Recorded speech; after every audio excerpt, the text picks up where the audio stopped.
So the last thing that I'm going to talk about is a little bit of what we had to do to get the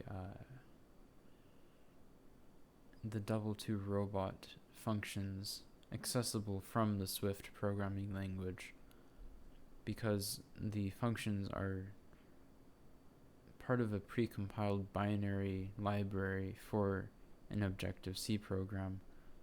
So in order to actually access them from Swift, we had to create this bridging file.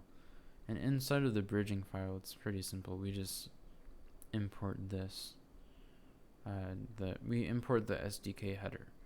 And just by importing the SDK header, we get access to all of the different functions that are available inside of the Double2 SDK. So that's just worth mentioning. And then there was some other configuration stuff we had to deal with,